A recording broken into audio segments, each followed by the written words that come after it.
Hello people, this is a quick guide to help you to understand the city screen in Civilization Beyond Earth, and it's part of a series of quick guides that will just help to get you up to speed with some of the features that have been added or changed. So if you go to the city screen, here's my capital city. I'll go through what some of the icons do and just a couple of pointers for some differences and what things mean. Up on the top left it tells you here how many turns it is until you have a new citizen, which is then the growth of the city. So that's similar to the other Civilization games. So that will keep happening as long as you've got food. Now this citizen management here is a little bit different. You can just select what you want the focus of your city to be, as well as changing the production. So this here will focus your citizens. At the moment I've got them focused on production because I was building a wonder to help me get to the end of the game faster. You can change it to be culture, and then you'll notice that your icons at the top change to reflect what you're doing.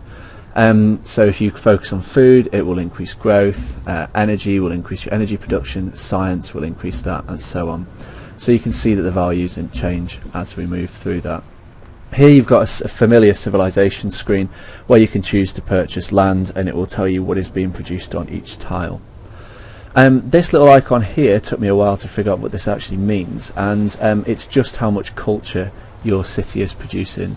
It doesn't say anything when you hover over it, but if I move to a different city you can see that it's not producing as much culture. So that's just a visual guide, I suppose. The little shield at the top is your combat strength, and then you've got your hit points, so that's when you're engaging people and people are trying to invade your land. These little icons here are the city intrigue, and then that is related to, if we just jump back and look at the espionage and the covert ops. I've stationed most of these in my cities at this point to reduce the intrigue level. The higher the intrigue level, the more likely you are for people to steal things from your cities. So by stationing your own counterintelligence operatives in your cities, you'll help to reduce that and prevent that from happening as easily. That is just because of the playthrough that I'm going on. You don't have to do this, but at the moment I'm trying to stay relatively cooperative with other nations around me. Back in the screen you've got other options at the bottom, so you can choose to show these. This will show you everything that you've got. This is a planetary wonder. I should have other planetary wonders here. You can just highlight them and they tell you what you're adding, what things you've got, what their benefits are, etc, etc. So if we close this off, this is not really necessary in a normal playthrough. Here you can activate the production queue, which took me a while to find actually. Just like in the previous games, add to queue, you can just queue things so that it will do it yourself instead of having to actually micromanage every single thing that you want to do. And if you don't want to do that, then it will continue to produce it, and then you can just select the things that you want. Now production is one of the more basic things. You simply click what you need to make, and then the city will produce that for you, and it'll tell you how many turns it takes to do. If you alter the production, so if I change my focus to science here, the command center will take 5 turns. If I whack up the production, then that will take 4 turns. So that is very, very simple once you know what you're doing. The other thing that you can do is you can focus entirely on, for example, industrial developments to make more energy.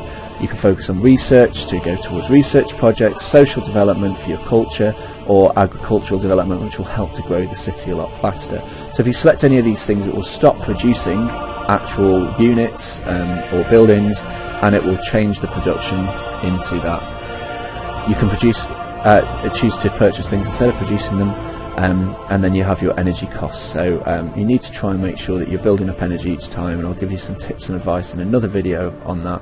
And then you'll have a stockpile so you can afford to buy these things if you need to. I typically use that for when I'm at war, making sure that I've got a decent amount of energy, not wasting it on buying buildings if I can help it, unless that's what I'm trying to do in terms of progress, just so that I can reduce my energy cost per turn so I can buy units if war does actually occur, which hasn't happened too many times this game. I've been quite lucky. So we can close that off. This tells you your current production. It tells you how long it is until you have produced that thing.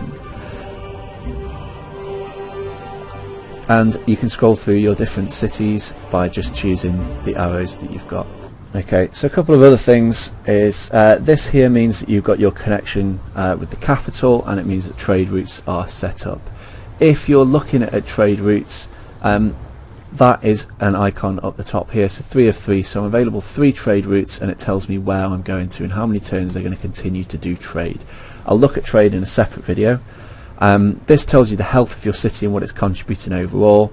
You can actually edit the name if you want to now, and you can change the name of your cities. If we go down to the city that I annexed, you can see that this one it's still positive health, but when it was actually being annexed, that will drop massively. And I'll do a short little guide on what happens when you take over cities, just to show you some of the techniques and some of the tips you can do to reduce the overall impact in your health, especially if some of your virtues are linked to health. It can become a bit of an issue. Right, okay, that covers everything in the city screen. If you've got anything else that you think I could add in, then I could add those in later. Please pop those in the comments below. Otherwise, if you like these videos, please like them, and also think about subscribing, because I'll be doing a few short tutorials on a lot of the different features of the game. Thanks for watching, guys.